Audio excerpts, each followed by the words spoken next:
What's up? How you doing today? I am David Long. Today I'm going to be talking to you about sacred naturalism, or better put, an integral approach to the healthy and skillful integration of religion and spiritual practice. As an integralist, I feel comfortable with a lot of different worldviews. To me, religious systems are symbol sets. They're almost more like languages than they are creeds or belief systems. So I genuinely feel like I could identify as an agnostic, an atheist, a Christian, a Buddhist, a pagan, and an integral philosopher. And all of these things are consistent with one another and harmonize with each other. I'm not talking about picking from the buffet of religion and just taking what I want based on my own preferences. I'm talking about having a skillful integration based on a rigorous methodology and understanding of overarching patterns and underlying themes. I'm not talking about a case of special pleading. I'm talking about integrating with consistent standards. So how do we do that? Well, first let me say that an integral perspective is a postmodern perspective. At a postmodern stage of development,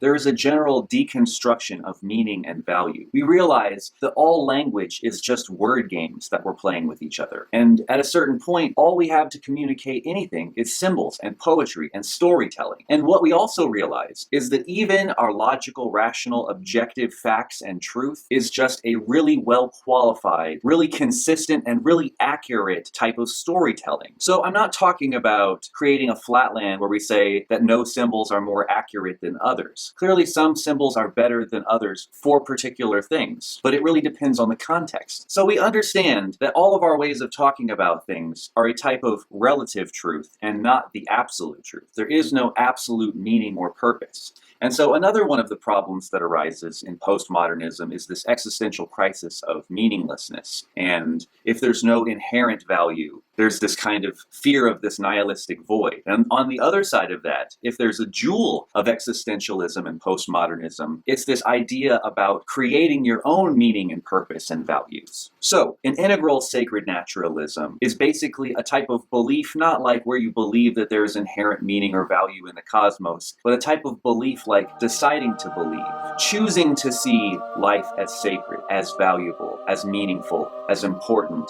as God, as divine, as sacred. And in integral theory, we talk about God in first, second, and third person perspectives, which means that in a first person perspective, I'm God. In a second person perspective, you're God. We're all manifestations of this universe. So everyone's God. Everything, the whole world of nature and the cosmos is itself divine or sacred. And again, this isn't a fact claim. It's a decision about how you want to live your life, how you want to see the world and yourself, and how you think we should meet with each other and value the environment. It's a decision about creating meaning and thus creating a better world through creating a good meaning. Creating subjective meaning that's healthy and harmonizes with intersubjective meaning, or create a personal meaning that also is healthy and harmonizes with other people's meaning. For example, it's generally a good thing to treat other people like they're important, that they have value, and that they're sacred. You would hope that goes without saying, but... So, I use these different archetypes of the cup and the sword. These are what I call the transrational tools. The sword is logic, it's rationality, it can make clear discernments and cut through bullshit. The cup represents poetry and beauty and symbolism and art and archetypes and metaphor, symbolism. The sword is more masculine, the cup is more feminine, and they're intertwined because, as I said before, even our most accurate symbols are poetic. But also, poetry makes sense. Michael Dowd basically makes this same distinction, but he talks about day language and night language. What he means by that is that day language, or rationality, the normal way we think about things, has a certain type of logic, while night language, or dream language, has a different kind of logic. The example that he uses is, imagine if I told you that for lunch I turned myself into a crow and flew over to Dairy Queen and then hung out with the birds for a while. If I was speaking to you in regular day language, you would probably advise me to seek help. But if I told you about a dream I had last night, you would maybe wonder what the dream means. So it's a different way of thinking about the ideas and symbolism, and basically he's making this same distinction. Religious symbolism and metaphor is best understood with night language type logic, and generally when you apply the day language type of logic to it, it breaks down and fails. What happens a lot of times is people end up taking poetry literally and missing the point. So for example, the story of the tortoise and the hare is not about a tortoise and and a hare and a race. It's about you and me and how we live our life. And so a lot of religious allegory and mythology is very similar in this way. There's a lot of wisdom and meaning in this mythology. Notice I said the word mythology because I think it's also important to realize that other mythologies and symbol sets, Lord of the Rings, Star Wars, The Matrix, the list goes on, are also a form of sacred scripture, of mythology, of human psychology. And as Michael Dowd would probably argue, even our scientific stories and evidence should be looked at as sacred scripture, and even taken more seriously in a day language kind of way, especially if this is some of the most accurate storytelling that we have. So the sword is the boon or the treasure that one earns in the orange stage of development, while the cup is the boon or the treasure that one earns or learns when they're at the green stage of development. And an integralist includes both skillfully, because integral is the synthesis of orange and green. So it's transrational, integrating diversity with discernment. It's rational plus. It transcends and includes rationality to also include mythology or poetry, and this is that transrationality. So with these tools in hand, I would like to further explore these different titles that I said were coherent and consistent with one another and explain how exactly that is. Then we'll explore the pros and cons of these different traditions and how, in a sense, they kind of need each other to be well-rounded. And in that regard, how this integral practice can actually be the best approach to religion and spiritual practice. All right, first and foremost, let's talk about agnosticism and atheism. So in terms of epistemology, as we already mentioned, all we have are language games to be able to reference reality from an inherently limited perspective in time and place. So we not only have subjective limits, but we also have relative limits. And both of these things keep us from knowing the absolute truth. So this is that agnosticism. There are a couple of sayings I really like when it comes to this hard agnostic perspective. Like, not just I don't know, but you don't know either. He who thinks he knows doesn't know.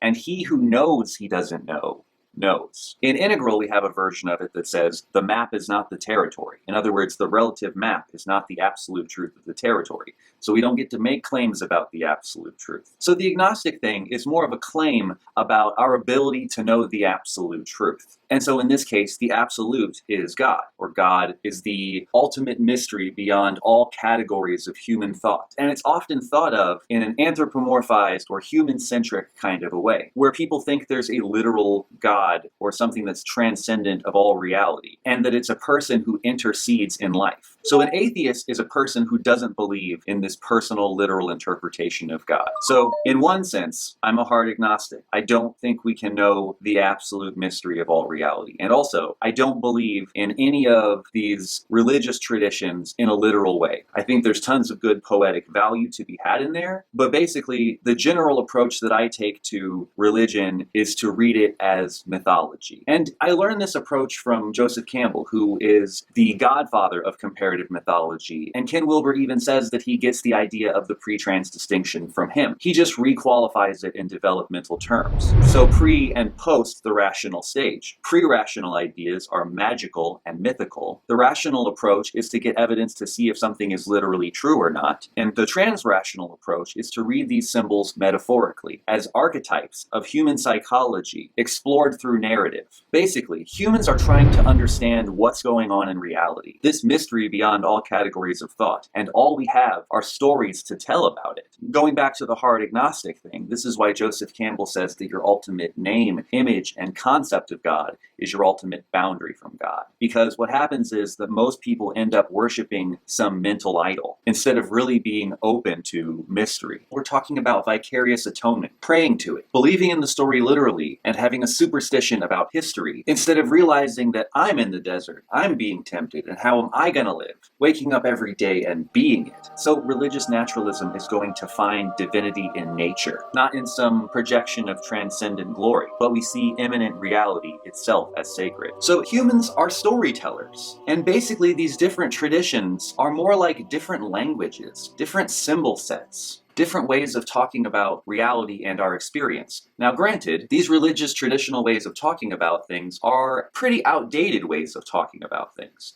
However, there are tons of people who do speak these kinds of languages now, and it's good to be able to get in touch with what's going on there. So it's really good to understand what the universal themes are, and to be able to also understand what the different cultural costumes those universal themes come in. So you can know what's universal, and you can understand different traditional variations. And of course, there are personal variations too. So if we go back to the idea of interpreting a dream, there are going to be universal aspects to the symbolism, there are going to be relative cultural aspects to the symbolism, and there are going to be subjective personal aspects to the symbolism. Maybe even all within the same archetype. Like, for example, the archetype of mother is a universal symbol, but there could also be cultural and personal variations on that archetype. Again, we're talking about human psychology. All of these traditions have a concept of God or the absolute or what's sacred or what's ultimate. They all have different conceptions of what that means, but you have to also realize that people who came up with these ideas a long time ago were thinking in a different way. Before we developed these highly rational systems and these incredibly accurate descriptions for things, language in itself was more poetic. You would say Zeus is raining, and it wasn't necessarily even taken that literally by the people who came up with it. And then later on, as development continues, the children of those people start to question whether it was true or not, and start to get in debates about it and argue about it. Again, Michael Dowd uses this example. It's like arguing about whether Uncle Sam is real or not. It misses the point, and it's a confusion about language. So this gets me into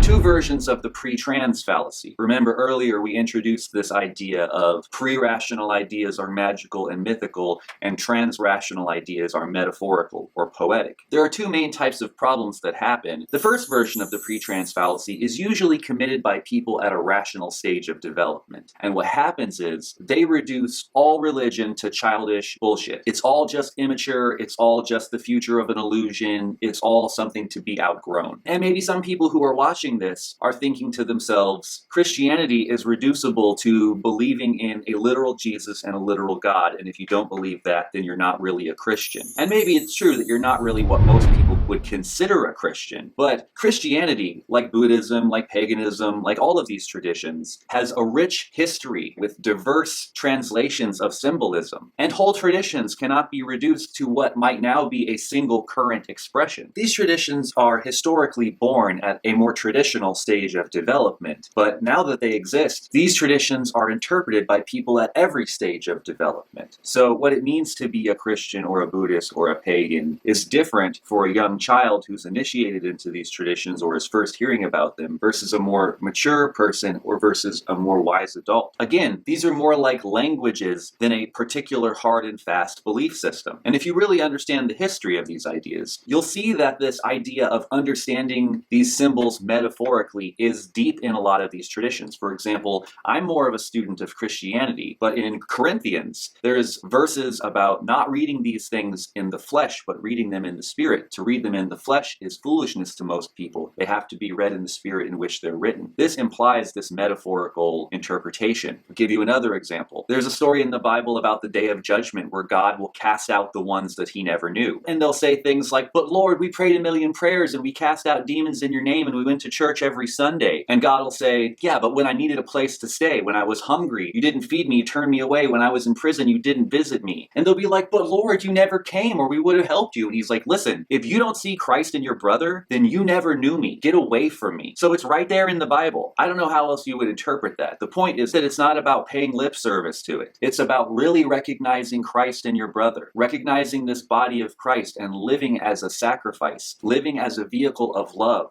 to help and bless the world. So there's powerful metaphor in there, and this is a great example of why I feel comfortable calling myself a Christian, because I recognize Christ in my brother. I recognize Christ in the world. I recognize that my body is a temple, that I and the Father are one. I try to die to my ego every day and live as a vehicle for God. That's valid poetry about how I try to live my life. I grew up in a very Christian home, so I was very steeped in these ideas, and this more transrational approach, where you wake up every day and you be it, as opposed to just pray to it, actually makes one a better Christian. Now, of course, the other version of the pre-trans fallacy is when you try and lift up pre-rational ideas to transrational level that they just are not worthy of. And you see Ken Wilber do this with the idea of I amness before the Big Bang, where he basically believes in some Buddhist or Hindu creation myth and builds his philosophical cosmology around a religious experience experience and claims to know the absolute truth. This is one example of a pre-trans fallacy number 2, and unfortunately, it is far too common in the integral community. Steve McIntosh is another person who hangs out on the integral scene, and he advocates for belief in a literal God, and he believes there's going to be some kind of future omega point. That's another good example of the pre-trans fallacy. Usually the pre-trans fallacy or pre-trans confusion happens around green, but it's early days for integrals still, so the cognitive line runs ahead, and it takes time to learn how to really practice these things, and we're still learning to make these distinctions in clear ways and really live them out. And that is why there needed to be an integral emergentist revolutionary movement or an integral 2.0. But back to the religious traditions. So why not just be an integral Christian then? Why also a Buddhist and a pagan? Why include these other traditions? Well, for one, more symbols to be able to talk about your experience gives you more perspective. And you don't want to become the ultimate nerd for one symbol set. Imagine if you were hanging out with a person and they constantly brought everything back to Star Wars metaphors. Oh, this reminds me of the Force. This is just like when Luke Skywalker unmasks his father. This would be also a good place to pause and to say that someone like Michael Dowd has studied plenty of different symbol sets, and he certainly understands that there are many ways to talk about universal ideas and can probably cross-culturally translate to a lot of different traditions himself. I know Michael Dowd is a big fan of Joseph Campbell too. I really respect the project that he's taken on to upgrade Christianity and to translate a healthy version of Christianity down the spiral. So I think what he's doing is very important work. We definitely want to see transrational expressions of each tradition, so that way that territory is well mapped and we can all have a better understanding of what it looks like to take a transrational interpretation of those traditions. So that's certainly important work. The thing is that each one of these traditions has its great area of strength, but its greatest strengths are also its greatest weaknesses and limitations. You could almost think of each tradition as a different human experiment, and we can see the consequences of having valued things in this particular way. Because while each of these traditions brings its great value and its great strength, they also each tend to have their own huge blind spots and ways in which they go to extreme. We're talking about Christianity, so let's start there. Christianity is great at the lower left quadrant, at the we space. It's all about living as a vehicle of love to the world, to the second person. Like, think of the example I gave earlier about, did you see Christ in your brother? Are you really living for Christ? Are you willing to die to yourself and live for others as a vehicle of love? Are you going to love your neighbor? So it can be very good at self-sacrifice. But you also run into these problems where people can become doormats. Like, how many times should you turn the other cheek when someone slaps you? 70 times 7. Well, that just means that you're going to sit there and get slapped over and over and over again, killing someone with kindness. And that's not going to work for everyone. That's a great recipe for disaster in certain situations. That being said, each tradition does have its ways to include the other quadrants. So you could be including all 4 quadrants in your spiritual practice in a healthy way inside of each of these traditions. But you really have to be mindful and careful to do so. Buddhism tends to focus heavily on the upper left quadrant, all about God in first person. So Buddhism is mostly focused on state training practices. So basically, with a few exceptions like bodhisattvas and things like this, is that people tend to get very lost off in their own cave on their own mountaintop, and they tend to actually not care enough about the world, to not get involved enough. So they tend to neglect these other quadrants. But of course, in doing so, they've brought back tons of awesome information about how to master your own interiority. There's not really enough talk about paganism and magic as far as I'm concerned, but I really like the creative practices and the focusing and harnessing your will to achieve things in the world kind of practice. They've really mastered the power of mind and will and intention to create and to become. This is a great counterbalance to a lot of that stillness and being that you get in Buddhism. If you also harmonize it with the Christian idea of service and living for a greater good, if you can get all of these techniques and things together in one person, you're going to have a really powerful, healthy person and a really amazing spiritual practice. Not only can you find stillness, but you can create and become and manifest things in a way that serve the greater good. So you can actually get a really healthy balance. One of the problems of paganism is that it tends to be very much about the ego and self-serving without having mastered the self or gotten in touch with living for a greater good. So all of these things together can complement each other really well. And of course, if you bring into account philosophy, this brings the sword more online. Now we can have a good epistemology, we can have a good ontology, a good cosmology, and we can have a map of the world that we live in to be able to understand all of these factors. And we can really have both the cup and the sword. The really good thing about philosophy is that it tends to bring a very rigorous approach to truth. The bad thing about philosophy is that a lot of philosophers can tend to get very lost in their head and even get trapped in analysis paralysis and mental masturbation and all this, and they forget to come back down into the real world and do stuff. So if you can bring online this understanding, this control, this care for the greater good, and this personal interior self-mastery, you really have a complete and empowered spiritual process, and thus a complete and empowered being in the world. To me, it almost feels like being multilingual. Like I can talk to Christians and harmonize with them and point them in the direction of the greater good and give them healthy ways to integrate in these other quadrants that they might be neglecting or leaving out. I can do the same with a Buddhist. I can do the same with a pagan, and I can do the same with a philosopher. It really allows me to communicate with almost anybody and to potentially give them upgrades and tools to do better. Also, this approach really helps me to be able to see and engage with divinity in all four quadrants.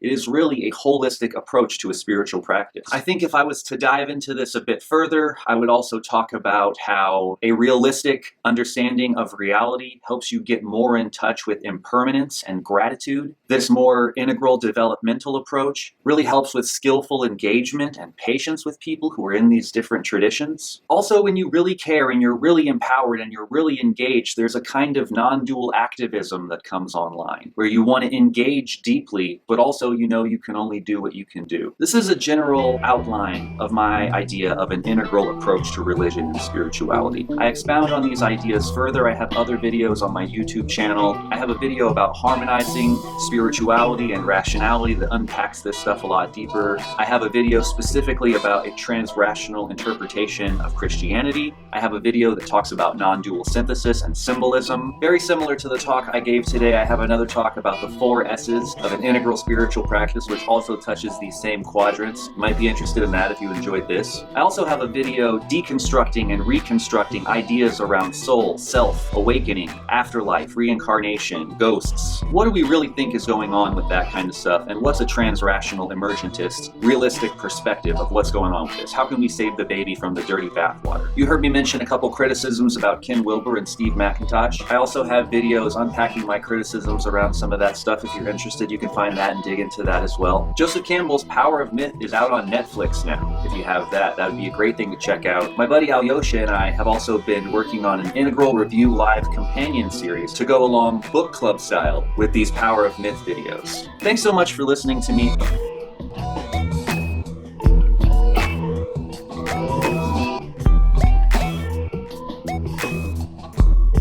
Today, I want to talk about integral religion, the future of integral religion.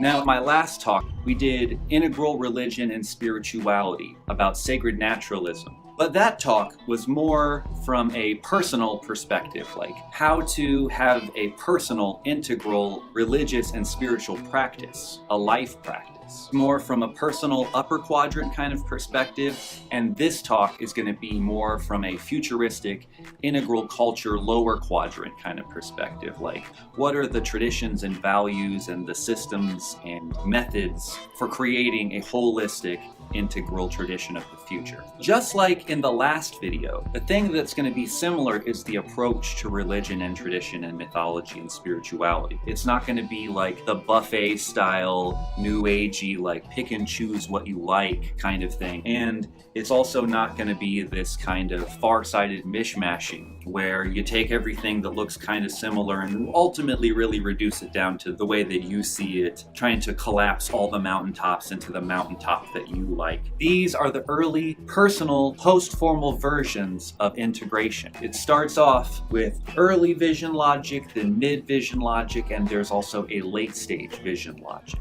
And I'm going to talk about the movements through these developmental stages and how they relate to each other. These are kind of the two forms of unskillful integration that we want to separate ourselves from. We want to integrate diversity with discernment. We want to take a big picture view. We want to do a meta-analysis of all the religious traditions, favoring none, looking for the universal themes and how they appear in the different personal and cultural costumes of different cultures. We want to really understand what the universal approach to religion is like. And thankfully, this work has mostly already been done for us by people like Joseph Campbell, who have really demonstrated how this is done better than anyone else that I can think of.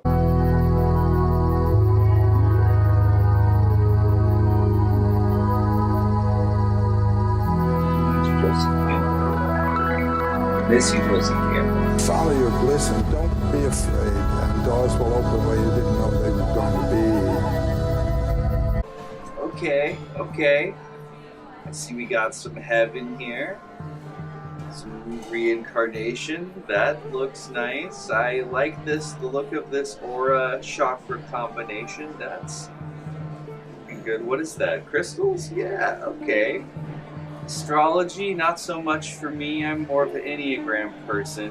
Oh, you know what would really decalcify my pineal gland right now, really lube my third eye?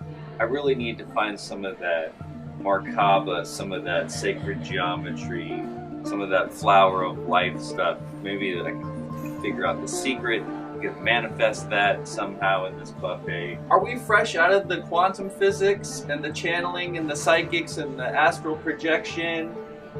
We don't want this buffet style approach to religion. I might fill up on the UFOs though if we don't hurry. The problem is it's incoherent, it's inconsistent with itself, it's self-contradictory, it's a bad integration of religion, it's out of touch with reality, it doesn't even make sense. So if it wasn't a bad integration, if it wasn't inconsistent with itself, and if it wasn't out of touch with reality, it wouldn't be such a big problem. It makes sense that after you first deconstructed your worldview, be it traditional or modern or both, that the cutting edge for you would be to take into account all these new perspectives. For the first time, you're really free and you're able to explore all of these new traditions and really sample to know what is good and true about each one of them. And if you're really starting to see, wow, there's good stuff in all these things, this is the beginning of healthy integration. So I'm not just saying that it's a problem to be here or it's a problem to be there, but realize that it's not the end. It's not the final stage.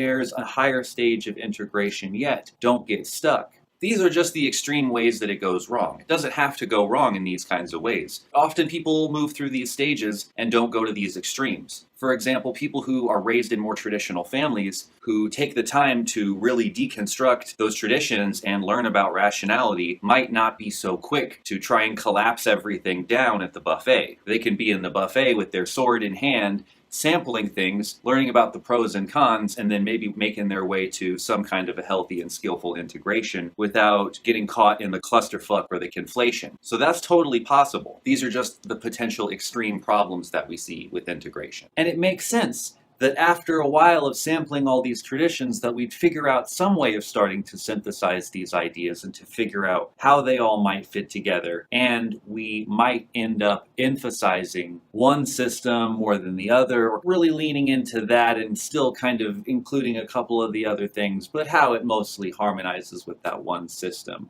And that's not really great integration either. It leads to a type of conflation and mishmashing, and it can lead to favoring certain unexamined biases without even really realizing it. And a lot of times people do this because they aren't really in touch with truth, because their epistemology isn't good. They end up over-favoring, let's say, the upper left quadrant and personal experience, some of the least reliable methods of knowing, and ignoring what a lot of science and things have to say, and trying to reduce it to orange as if science only has value if you're at a rational materialistic stage or something. So again, an unhealthy integration, over-glorifying one system, not really in touch with reality and what's actually true. Like, for example, someone like Jordan Peterson is like a very poor man's Joseph Campbell, who can kind of do some of the transrational interpretations of religious symbolism, but seem to kind of ultimately want to collapse it down into like a Christian mountaintop. Like, it's really kind of all about God and Christianity or whatever. Like, maybe he'll kind of appeal to mystery, but,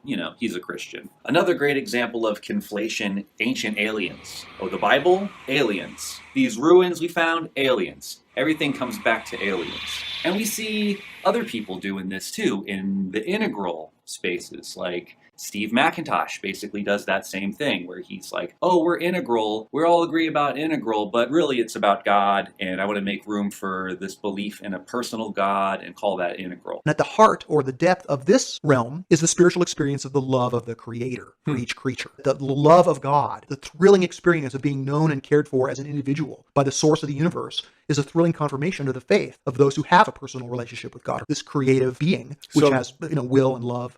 This creator God sees me, Jeff, and loves me, Jeff. That's what the experience of the love of God confirms. And it happens with Buddhism too. You have people like Ken Wilber or Andrew Cohen or some of these other people who have appeared in our integral spaces who are kind of familiar with all of the distinctions and the traditions, but really it's about Buddhism. Let me give an example. Some of you have seen this book, The Religion of Tomorrow. This is my example of the type of bad integration that I'm talking about. This book is about what a possible religion of tomorrow might look like. So first of all, he's not saying this is what the future of integral religion is.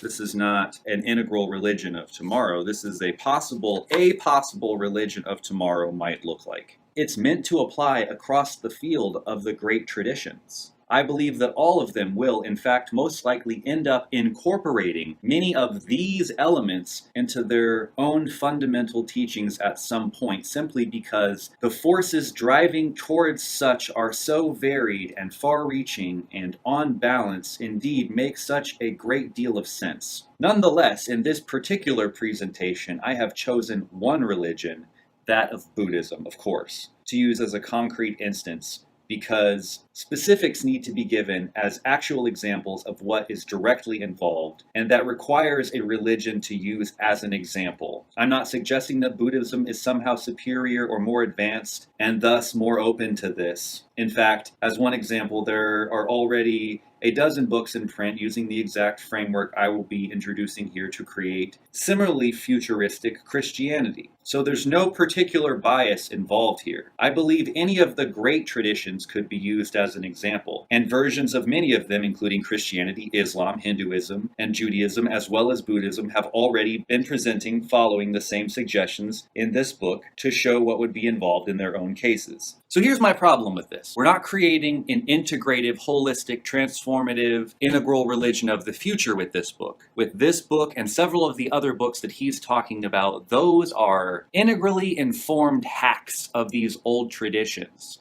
Like, you can be a Christian, but be an integral Christian. You can be a Buddhist or be an integral Buddhist. There's some major problems with that. For example, if you ultimately reduce everything back to one symbol set, Buddhism, Christianity, then you kind of end up over-glorifying one symbol set or one way of talking about things, and it ends up clouding your perspective. And you become kind of the ultimate nerd for one symbol set. Like, imagine if you were talking to a person who constantly brought everything back to Star Wars, like, oh, the Force and Jedis and the dark side and all this kind of stuff. You'd be like, yeah, okay, but that's just one way of talking about things. And it only emphasizes some particular things, and it leaves out other important things, and then you end up reducing everything back to the mountaintop that you know about that you prefer. Oh, this reminds me of Buddhism, this reminds me of Christianity, and then you ultimately still do end up favoring one worldview, which is not integral. Nobody with any intelligence says that the religions are exactly the same. I mean, clearly Muslims go on the Hajj to Mecca and Christians don't go on the Hajj to Mecca, and Muslims don't follow the 7 sacraments of Catholicism, nor do they follow the 4 noble truths of Buddhism. So clearly there are differences across religions, and that isn't the question. The question is whether those differences matter, whether those differences are, as many say, inessential or inconsequential.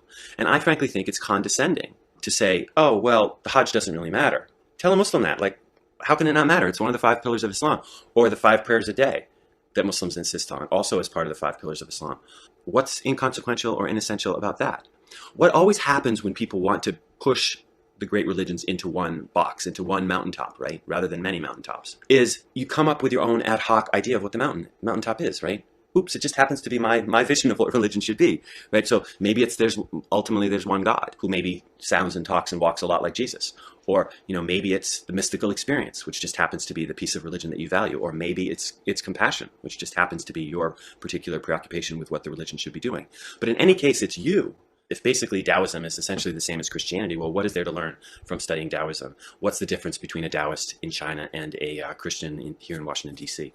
And I want to be able to hear what the Confucians say, what the Taoists say, what the Buddhists say, what the Jews say about what religion is. And that's what I try to do. If you watch my previous video that I mentioned in the beginning, if you were really coming at this stuff from an integral perspective, you would be integrating multiple symbol sets, multiple ways of talking about things, not just for your own ability to see past your local symbol set and to be able to see a thing from several different perspectives through several different lenses instead of only having one way that you always talk about and think about things. But also it's important, if you're an integral practitioner, to be able to engage with other people in their traditions, and that means speaking to them in their language and their symbol set, which means understanding that and not just reducing everything back to what Christianity has to say about things. So this is a major problem. This is a major pitfall that a lot of integralists fall into, including Ken Wilber. So also the problem here is with which traditions Wilber is counting as the great traditions. How would you decide which traditions were the great traditions? And what's with the ones that you're leaving out? Do they not bring things to the table? Are they not great enough to be considered or counted in our perspective on religion? What you actually find out is that this is an incredibly biased integration. The problem here is that he ends up only counting the traditions that harmonize with his pre-assumed worldview, which comes from Eastern traditions. So he only counts the idealistic traditions. He doesn't include other spiritual traditions like paganism or any of the early nature traditions, only Eastern and Western idealistic traditions. Also, there's a very bad and unhealthy relationship with science. So there is a really bad negative bias rooted in Wilber's integration.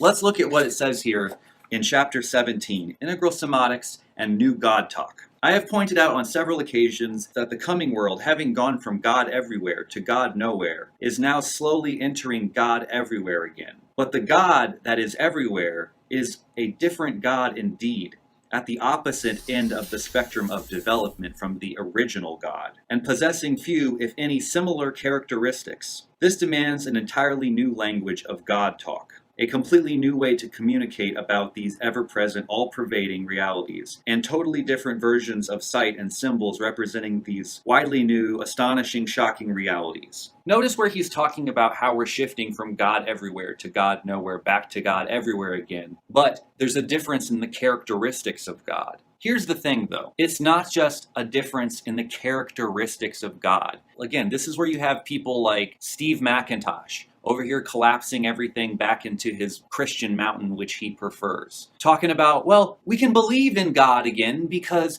it's not that mean, judgy God of the Bible. This is really an all-loving God as a reality. It's not mean, so now we can still believe in it again. I mean, of God, as I understand it, from a pantheistic conception, not a mythic judge, but a source of reality which can love and be loved.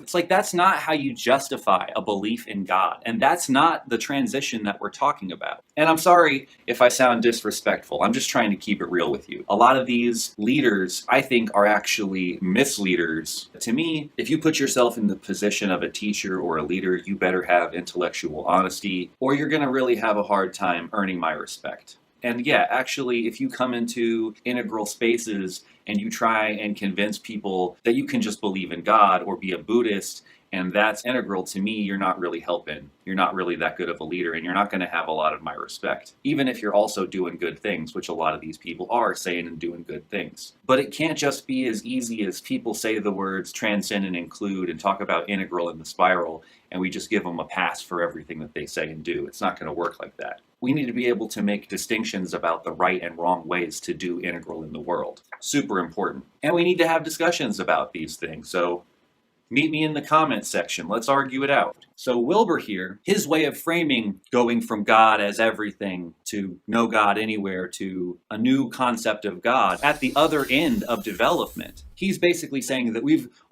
gone from this Western idea of God everywhere to no God to this new understanding that spirit is underlying everything. We know what Wilbur's ideas are about tetra arising and all this stuff.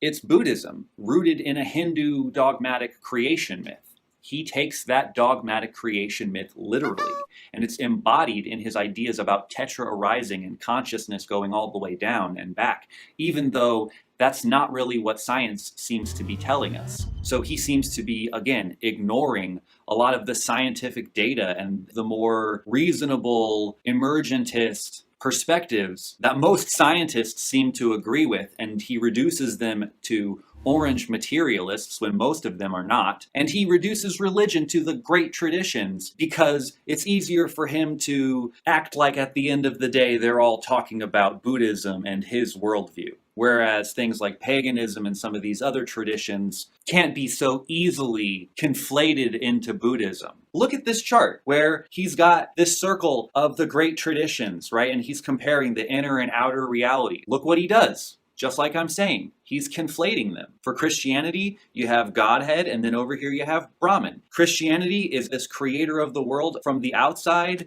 and Buddhism has God on the inside becoming the world. These are completely different concepts of what God is, and yet he's saying, oh look, they're all saying the same thing, but they're not. He's acting like they're all saying the same thing, and then reducing it all back down to his worldview, like they're all justifying his worldview.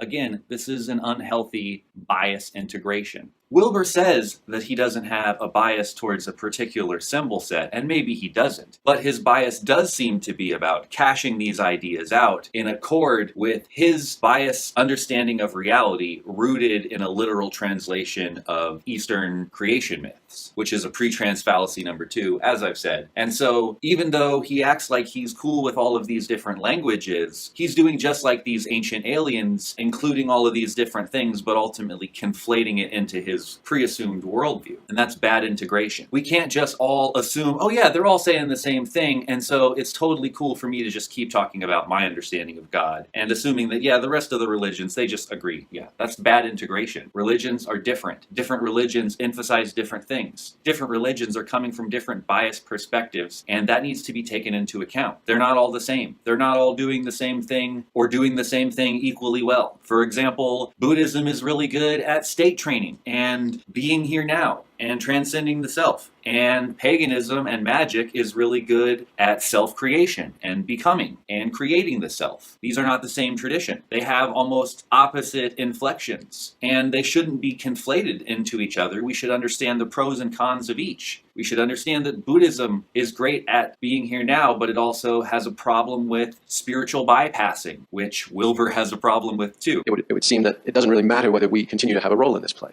In this play? The humans. Sure. Why should we care? Ooh.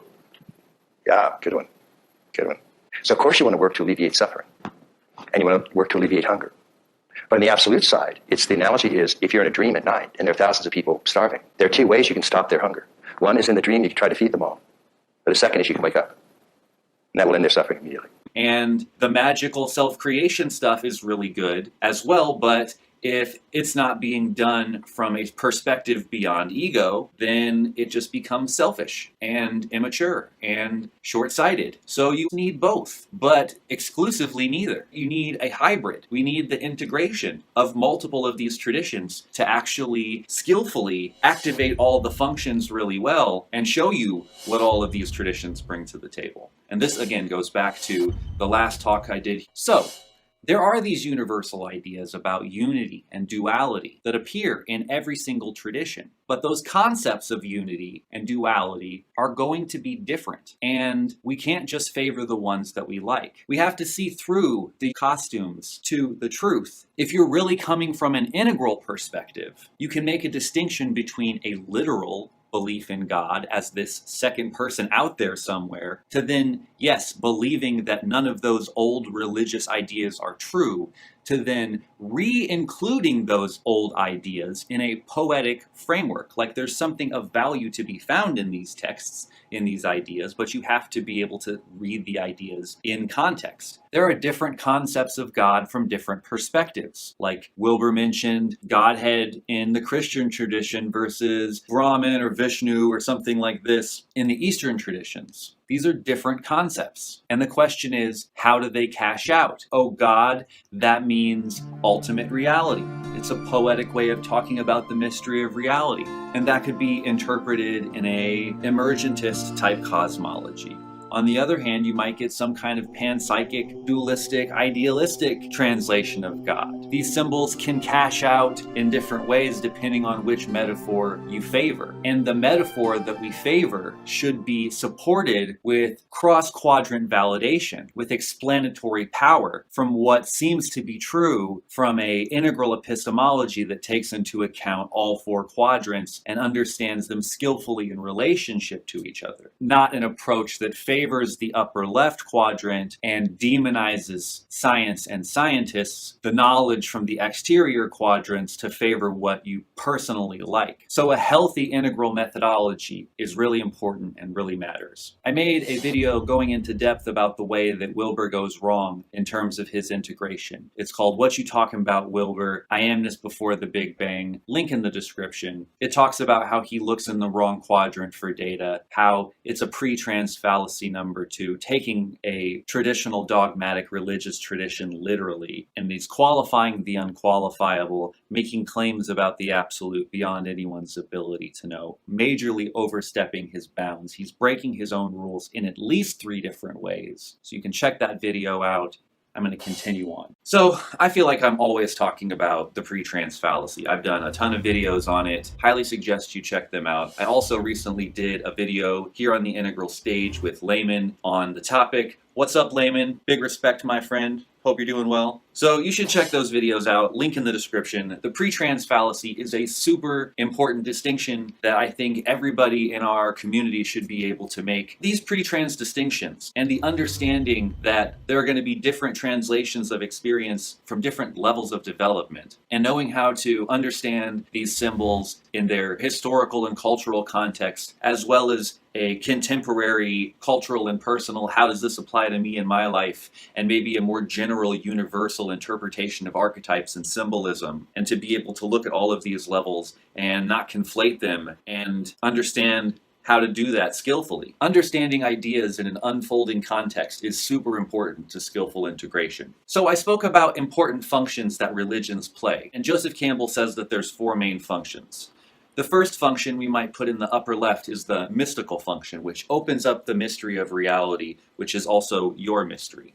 Getting in touch with mystery, it opens up awe of the wonder of the universe. And notice the important key word here is mystery. Even modernity has tried to incorporate a lot of these elements. There's a really good talk where Neil deGrasse Tyson basically describes his relationship with science as a type of mystery tradition. I became a student of the universe with the ambition of one day being one of its participants in research on the frontier of cosmic discovery. And that ambition, that inculcation, stayed with me the whole time. To the point where when you become an astrophysicist, when you become a scientist at all, you would go on pilgrimages to mountaintops, because that's where your telescopes are. And so that's part of the pilgrimage. There's the effort of the travel, and then there's the effort of flipping your schedule and going nocturnal. Then there's the telescope itself, this conduit to the cosmos. It's a tube. It's a conduit. And I sit there and I reflect on it. My specialty was the center of the Milky Way galaxy, 30,000 light years away. And so I have my digital detectors, I've got the telescope, it's dark, it's just me on this mountain and the universe. And I look up and I just think to myself, there are photons that have been traveling for 30,000 years. And I'm sort of snatching them from this journey and planting them into my digital detector. So there's not only the fact that I'm on the mountaintop, there's the knowledge and the feeling that I'm reaching out to the universe with these methods and tools of science. So my point is, there's a lot of different ways to get in touch with the mystery of reality. There's a lot of different traditions and approaches to ultimate mystery. And it's important to include that factor without trying to collapse it into some kind of ultimate symbol. Honestly, I think this is where traditions like Islam really shine, where they don't want to collapse Allah into a particular symbol. It can't be pictured. God as a mystery is an important thing. And of course, I think it's important that we have ceremonies and rituals, that we get together, that we sing together, that we can figure out ways to upgrade the best parts of religion that really have worked throughout time to make room for these different rituals of renewal and rededication, to create communion, to build community. And I think there's a difference between teaching and preaching. I think preaching is something much more like encouraging people. We're using archetypes from the story of the seeker or the hero who's on his adventure, and different references to different stories, like use the sword. These are different examples of different stories where the seeker uses the sword or fails to use the sword and gets tempted and goes astray. The wizard! The person preaching or giving the sermon or giving the lesson can be encouraging the individual and empowering them to go back out into the world and to stay focused on this higher path of dedication to this higher purpose. This relates to the second function Joseph Campbell is talking about, called the cosmological function, which means it has to serve this time in history and include its issues and its problems. And if the mythology is out of date, that can be a major problem, because now the stories aren't relevant to the time and the virtues of the past become the vices of the future. What was good 2,000 years ago is not necessarily good today. And so it's important that our symbols and our metaphors be in line or cash out with our current life today. And so there are some things that are more and less relevant. For example, in many ethnic traditions like Judaism or Hinduism, you have these sexist and racist versions of God. And it's good to understand those things in their cultural and historical contexts, but it's not good to advocate for those ideas now. So there are definitely going to be things that are not appropriate for the time that we live in. Things that are racist or sexist or homophobic or any of these kinds of things. Some stories are definitely better left in the past. So when you see the word cosmology, you might be thinking like origin stories. And that's definitely a part of it. Actually, one of the reasons why we don't have an up-to-date, healthy version of religion is because our cosmology, our understanding of the universe, has changed and changed and changed, and religions just haven't been able to keep up with it. But we are actually now at a point in history where we do have a somewhat consistent and firm cosmology starting to crystallize that we can rely on pretty well. And so it makes sense that we would be able to build a religion that will last for a little while, especially if we make one that's open to refinement and upgrades along the way. The third function is the sociological function, which binds together a group with roles and rules. So that's going to depend on what the society is like and what's good in that culture and how we want to set those things up. We'll need to figure that stuff out. And there's also this fourth function of the pedagogical function, which has to do more with like structures and moving the individual through the inevitable stages and crises of life: births, weddings, initiations, funerals, all the things that you have to deal with in growing up and moving through stages. So when it comes to this pedagogical function, we really have to figure out what's our philosophy around things like births and deaths, and how do we as a society want to handle that and guide people through those processes.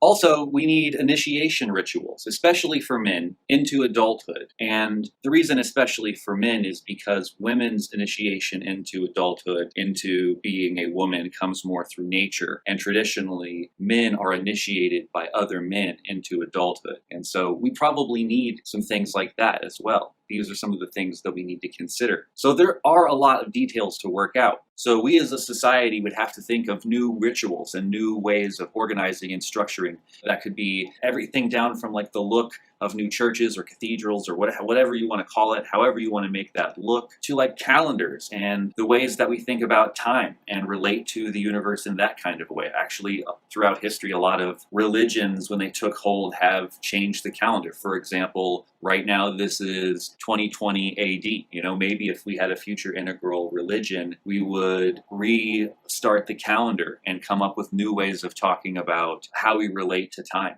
Actually, lots of societies, for example, align themselves with the sun. That's kind of interesting. Maybe we could go back to some of that. I like that. These cultures seem to be a lot more in touch with nature. That might be a good kind of way to orient us back. Interesting things to think about. But again, it's early days with some of this stuff, and a lot of these things still need to be fleshed out. But these are the different functions of a religion of the future that we would need to take into account to really have a holistic expression. We know that it has to do all these things, and we also know about the pitfalls in each of these quadrants. In the upper left quadrant, we want to keep it open to mystery. In the upper right quadrant, we need to keep it relevant to the time we live in. In the lower left quadrant, it also needs to be relevant to the time that we live in, so that way the roles and the rules are in touch with what's actually going on in the world. And in the lower right, we need to really understand how the average life can flow and create an optimized system to hold together a society in the most healthy and optimized way. Religion is going to be a big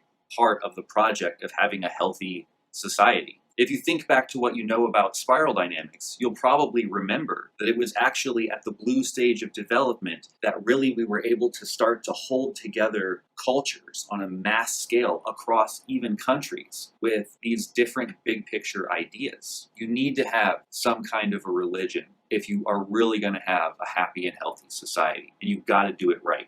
You can't just take away the unhealthy ones. You have to replace it with something good and healthy. I remember when I was younger, I was going through some hard times in my life. My family life wasn't very good, and I leaned heavy on the church. Honestly, being able to go to worship services and sing with other people and have like a family there, and to be able to dedicate myself to something higher and express my emotions in public and to get love and support from that family, like that's important stuff. That's like why people go to church. Some people say that these churches and these people are like preying on the vulnerable and people who are emotionally unstable and taking advantage of them to bring them into their cult. But you know what? A lot of it is out of love, and a lot of those people's lives are better because they have that love and that support. So we need to have that kind of stuff in our society. Like a healthy society needs a healthy religion. So we will create new stories. That's part of it too. That's part of this integral project of refining over time. Because we have this project in mind, it makes sense that we're going to want to create new stories that try to optimize what we're trying to do. Like, okay, well, I understand this big picture project. Let me try to recreate the myth in a way that really optimizes our project. And I think that's a good impulse. That's a good idea. We can definitely do that. And we can make these stories that function on different levels of interpretation throughout the spiral, and one can lead into the next. And I think that's a really smart way of doing that. A lot of traditions are already kind of doing that, where you have like the more literal, simple interpretations and then the more deep and complex reads once you learn how to read it like that. So we can make stories that work on multiple levels. So figuring out how to be in touch with reality, figuring out how to integrate all the systems in a coherent way that's not superstitious, again, that's in touch with reality in a coherent and consistent way that doesn't favor one tradition. These are the problems with personal integration. But if you actually took on the project of trying to, with integrity, with intellectual honesty, in a way that you could actually justify it, create a system for the future where people were going to hold you accountable for the ways that you might potentially have personal bias. This is going to help you in your own development to really examine some of these things that you might have taken for granted, and to really take a good hard look and to question some of these things, to try to wring personal bias out of your integration, to actually get to a skillful, holistic, and pure integration of religion and spirituality, minus your own personal issues. Now, if you go back to the previous video, I talk about how we can customize our own spiritual practice in a way where our spiritual practice can harmonize with the collective ideas about integral religion and still be customized for you personally in a way where you are using personal variations that you like from different traditions as a way to practice spirituality in different ways that relate to different universal functions. So yes, the individual and the collective integrations harmonize with each other. We can talk about a holistic or an integral life practice or an integral spiritual practice, the 4 S's of an integral spiritual practice. and how different traditions can emphasize and be experts in particular areas and have blind spots in other areas, and how it can be really good and important to perhaps look to this tradition for this practice or this tradition for that practice and avoid the pitfalls of this tradition and the pitfalls of that tradition. We also can know that there are universal ideas and cultural and personal variations.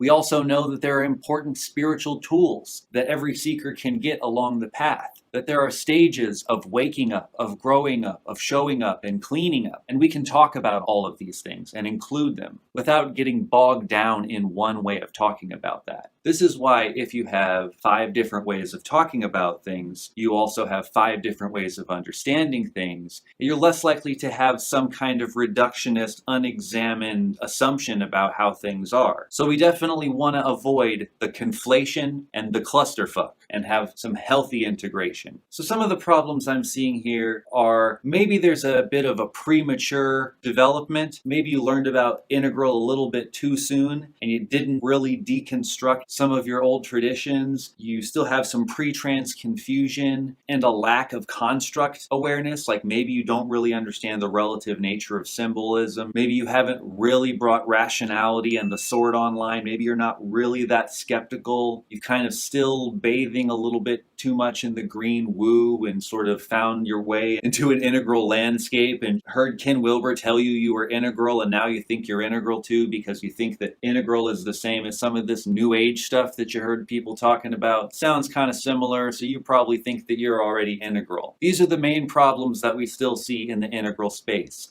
And a lot of it has to do with a lack of construct awareness and an overglorification of personal experience, a demonization of science and rationality, and major pre-trans confusion, bad integration in terms of being able to have a fair approach to religious symbolism. And there aren't really a lot of great examples, except for maybe Joseph Campbell.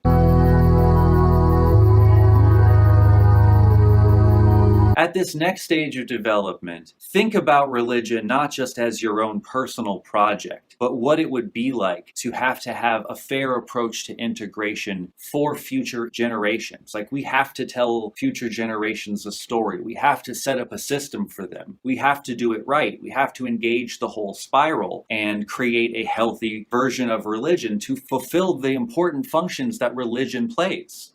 Functions in all 4 quadrants to help explain the path of what it is to live a life of integrity and to unite the individual to the grand narrative in a way where life becomes sacred and meaningful and fulfilling to them. This is important for all humanity. It's not Jesus or Buddha that's in the forest or in the desert being tempted. It's you and me. And what are we going to live for? This isn't stories about some people in the past.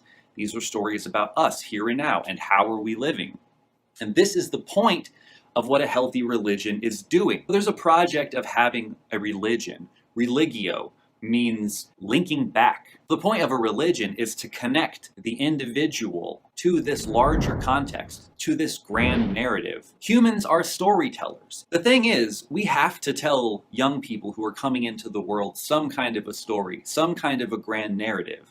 And we want to make it a sacred one that plugs them and their life and the importance of what they're doing into this grand narrative so that way they can have higher purpose and be fulfilled. There are certain important functions that religions fulfill, and that has to be done in a healthy way. It's a little bit more complicated now because we're creating a religion for the whole spiral. And part of this project is going to be trying to do that in a way that doesn't stop people's development, where you can grow up through stages and it's not like you're going to get stifled by fundamentalism at a particular level. There are going to be different levels of translations of a story anyways. That is inevitable. It seems to me that the 2 main things that we're trying to get out of in terms of problems of the past are the superstitious elements and the divisive elements.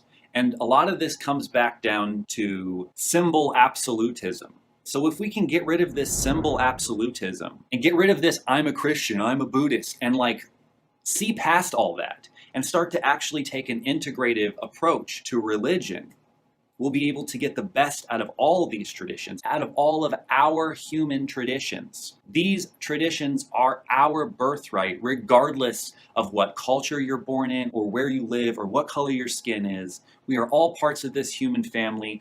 All the world's traditions bring something valuable to the table, at least for us to be able to understand about ourselves and about our past. And it's all part of the human story, right? So this gets rid of the divisiveness aspect of it. Then if you can realize that it's not literal, that it's just poetry, that it's metaphors about the human condition, humans are storytellers, and we've been telling these stories about the mystery of reality all through history.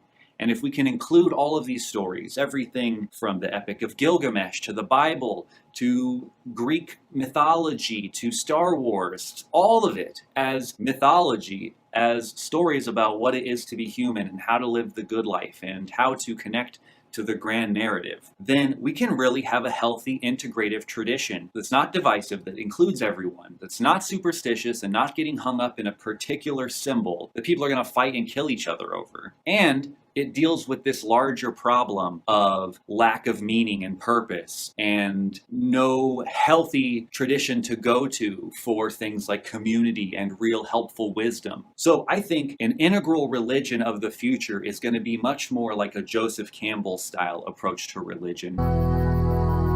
Much more of a healthy integration than it is going to be a hack into Christianity or a hack into Buddhism. Now, there are people like Michael Dowd, for example, who I think is doing this project in a healthy way. He is an integralist who has a healthy version of integration, and he goes into his tradition that he came from, Christianity. Of course, we're going to favor particular traditions. That's just part of it. Everyone's going to know more about some traditions than others. But within that tradition, he deconstructs the tradition and says that it's just one way of talking about it. And this allows them to then be able to reach across to other different traditions and include them and value them and be open to their stories. So Michael Dowd's approach is as more of a hack, and hopefully his version of healthy translation can lead people to transformation into a more integral perspective. And what we now know, and I say know rather than believe, is that ultimate creativity, God, the goddess, whatever your name for ultimate creativity, didn't merely make everything at the beginning of time the way a potter makes a pot or a carpenter makes a table. That divine creativity, God's creativity, exists throughout the entire universe in a nested sense. And from this vantage point, God is not a supreme landlord residing off the planet and outside the universe. A supreme engineer who made this clockwork universe. God is nothing less than a sacred, proper name for that ultimate creative reality, the largest creative reality that includes it all, yet transcends it all. Notice, this is a God beyond belief or disbelief. This is a God that is undeniably real in every drop of experience. You may or may not choose to call ultimate reality God, but that reality is itself undeniable. See, we are a subset of the whole. We can't get outside the whole to examine it. So I have to use analogies and metaphors to describe the nature of ultimacy. What this means, of course, is there's no one right way to talk about ultimate reality, which I realize is probably preaching to the choir here, but this may be news to many of your neighbors. Or when the Bible, for example, speaks of God forming us from the dust of the ground and breathing into us the breath of life, that's a true story.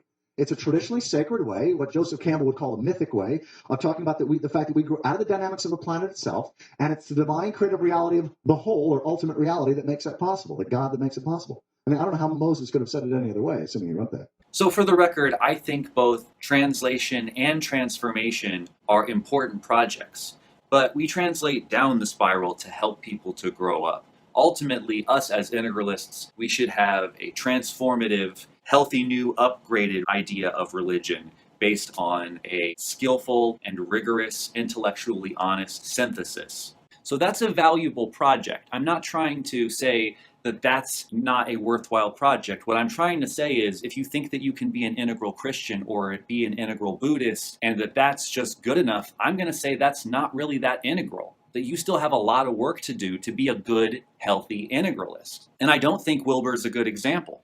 I think Wilbur's integration is biased and unskillful, and he tends to reduce everything to the mountaintops that he prefers. Healthy integration looks for overarching patterns, underlying themes, and understands how they appear in different cultural costumes. Transrational poetry needs to cash out in accord with the truth. This is why I talk about the cup and the sword.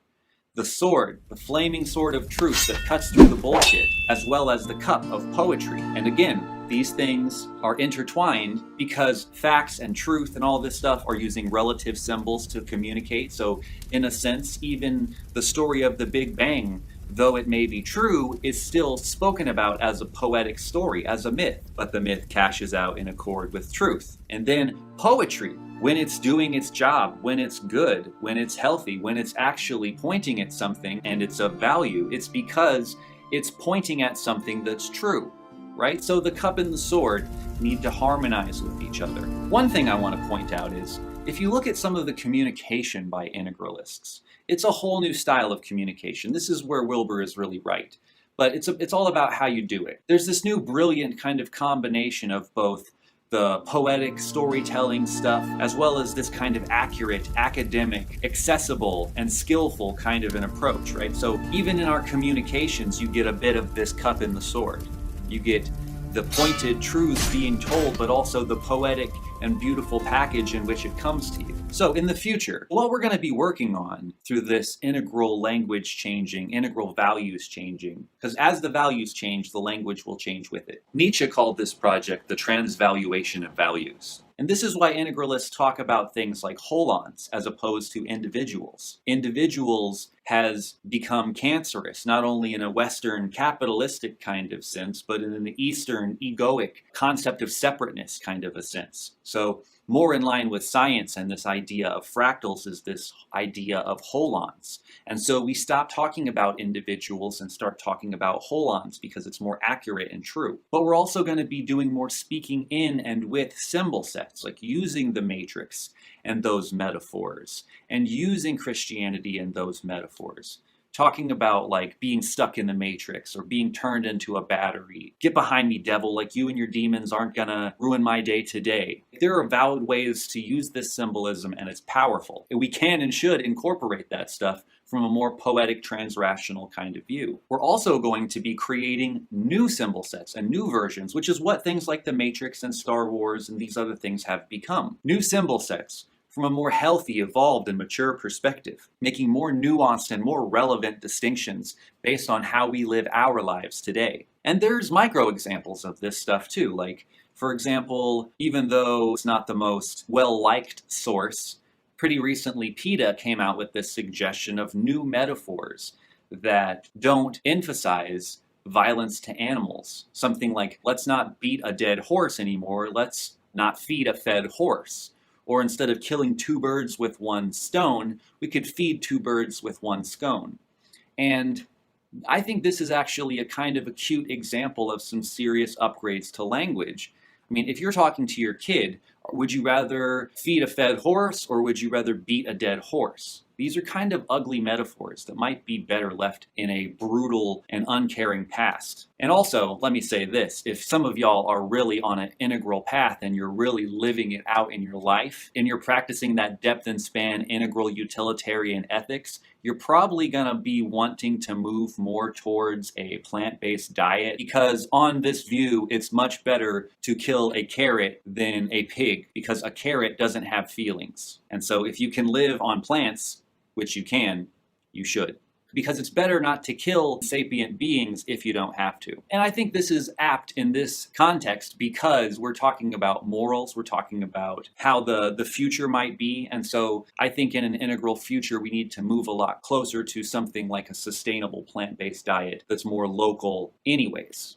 I'm going to continue on. I think there's a good parallel between what I'm talking about and what someone like Sam Harris is talking about. Different possible peaks and valleys on the moral landscape. I think that's an apt metaphor for religion as a whole, being that there are better and worse ways to do religion, but also in terms of how we could approach religion. We could try a bunch of different things and see what works and integrate in the best stuff and refine over time. I think in general, that's a good way to go. When I think about questions of right and wrong and good and evil in universal terms, I think in terms of a moral landscape where the peaks correspond to the heights of human happiness and the valleys correspond to the lowest depths of misery. When you ask the question, how can we move upwards on this landscape, both personally and collectively? Clearly there are right and wrong answers to that question, and these are answers because human well-being emerges out of our biology and out of our sociology and out of the way the universe is altogether. These are answers which in principle science can discover.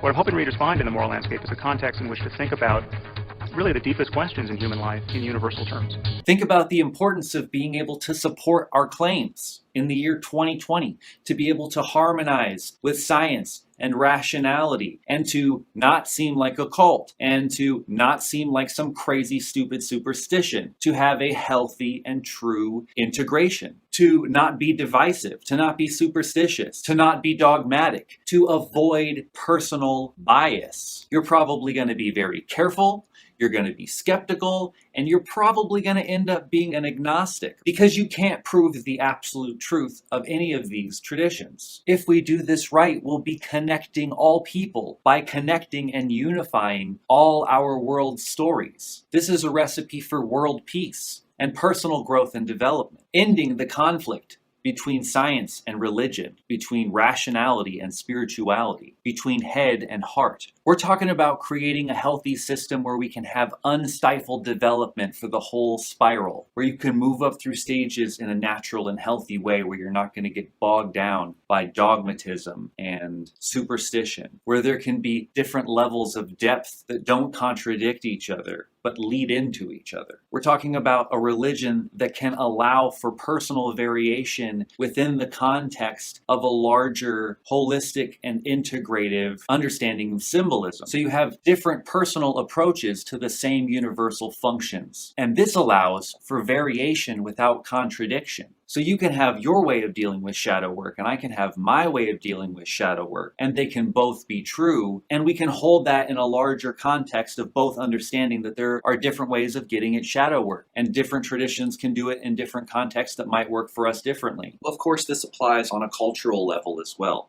Different cultures and different places could have different variations on this same theme. You could have different churches or different sanghas or different locations, and different places could have different pastors or teachers or whatever, and they take different approaches and use different ceremonies and maybe have different methods. And it could be really a bunch of different combinations that all, again, allow for variety and diversity with discernment without contradiction. We can allow for that, we can learn from that, and it doesn't bring up a contradiction in our worldview. So we can have the best of all the traditions and get all the pros from all of these great traditions without over-glorifying any of them and without personal bias of integration. We can have a universal approach to religion and spirituality that unites all traditions and allows for this whole next level of an integrated, healthy version of humanity that really knows what it's doing. Finally, this is why I get passionate about these things. This is why I sometimes get very frustrated when our integral leaders don't seem to be doing it right, or don't seem to be leading us in a good direction, or seem to be leading us into a ditch. I hope you understand what I'm saying. So it's early days. At this point, I'm mostly just trying to get you to see the problems of the early and mid-stage approaches to integration and get you to think about what a healthy, holistic approach to integration might be and the pitfalls that we need to avoid to be able to achieve it. We're still figuring this out. We're still working out the details. There's all kinds of details to be worked out.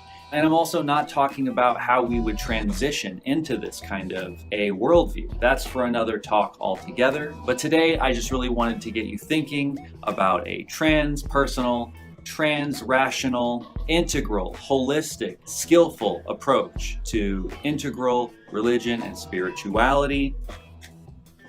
Much love. I appreciate you. Thanks to everybody for watching. Big up to all my Patreons and the people in my friends and fans Facebook group. Link in the description. Make sure you like and share and subscribe and all the things. And go to my channel and like and subscribe there as well. Ring the bell, all of that. Peace.